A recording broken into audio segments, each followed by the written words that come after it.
This is Shikha Srivastava from mathematics farm. आज हम लोग क्या पढ़ेंगे?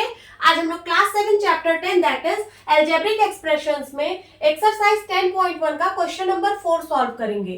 क्वेश्चन 4 में दो पार्ट्स हैं। A part is identify terms which contain x and give the coefficient of x। यहाँ पे आपको अलजेब्रिक एक्सप्रेशंस गिवन है। इन एक्सप्रेशंस में आपको वो टर्म्स आइडेंटिफाई करने हैं जिसमें x है and give the coefficient of x, और फिर आपको x का कोफिशिएंट भी बताना है। तो सबसे पहले आप लोगों को इस तरह की एक टेबल बना लेनी है। देखिए फर्स्ट कॉलम में मैंने एक्सप्रेशन लिखा है, जो भी एक्सप्रेशन गिवन है यहाँ पे लिख दिया है। देन सेकंड कॉलम में है टर्म्स विद x, यहाँ पे वो टर्म्स लिखेंगे जिसमें x है।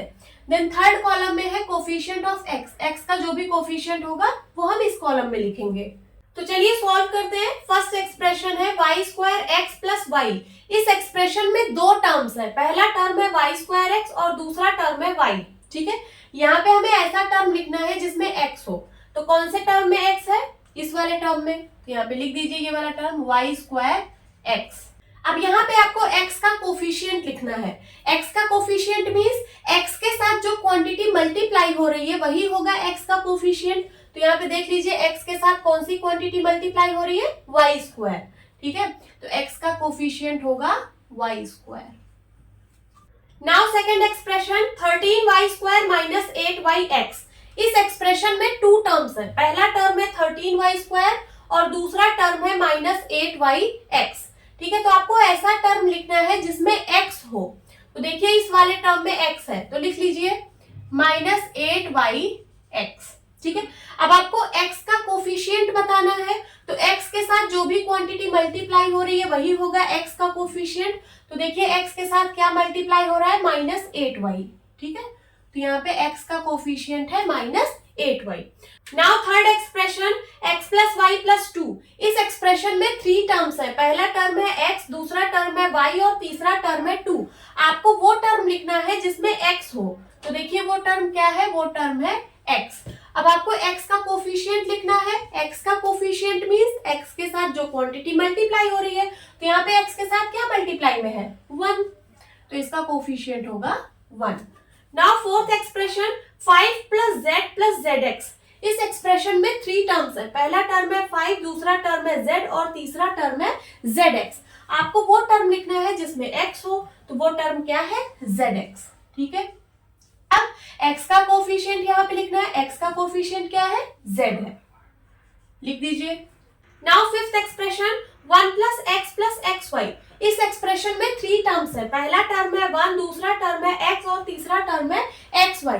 अब आपको वो टर्म्स लिखने हैं जिनमें x हो। तो देखिए यहाँ पे ऐसे दो टर्म्स हैं जिनमें x है, एक ये वाला टर्म x और एक ये वाला टर्म xy। अब यहाँ पे x का कोफिशिएंट लिखना है। x का कोफिशिएंट यहाँ पे 1 है। ठीक है, और यहाँ पे x का कोफिशिएंट क्या है? y है। x का कोफिशिएंट मींस x के साथ जो भी क्वांटिटी मल्टीप्लाई हो रही है, तो यहाँ पे x के साथ y मल्टीप्लाई हो रहा है तो x का कोफिशिएंट होगा y।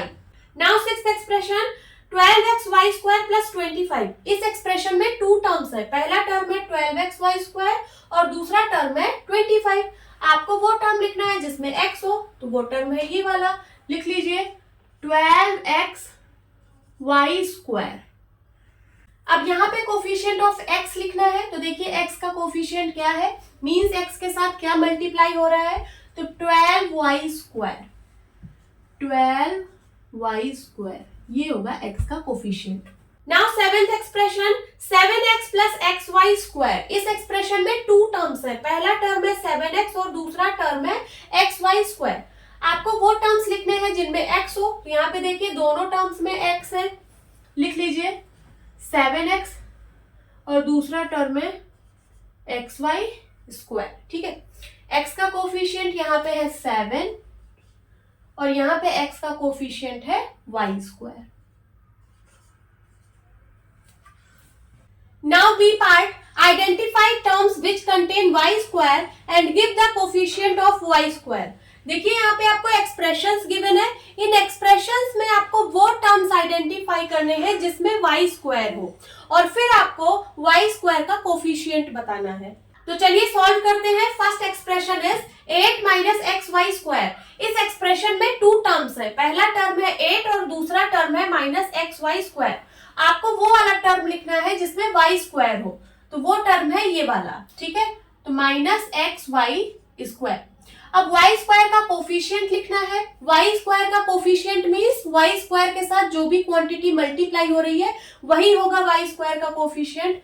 तो देख लीजिए y² के साथ कौन सी क्वांटिटी मल्टीप्लाई हो रही है, तो हो रही है कौन सी, -x, ठीक है। ये होगा y² का coefficient. Now second expression 5y² + 7x। इस एक्सप्रेशन में टू टर्म्स है, पहला टर्म है 5y² और दूसरा टर्म है 7x। आपको वो टर्म लिखना है जिसमें y² हो, तो वो वाला टर्म है कौन सा, 5y²। अब y² का कोफिशिएंट क्या है, यहाँ पे 5 है, y² के साथ 5 मल्टीप्लाई में है, तो y² का कोफिशिएंट है 5।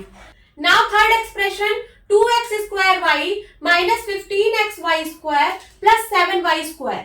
इस एक्सप्रेशन में थ्री टर्म्स है, पहला टर्म है 2x² y, दूसरा टर्म है -15xy² और तीसरा टर्म है 7y²।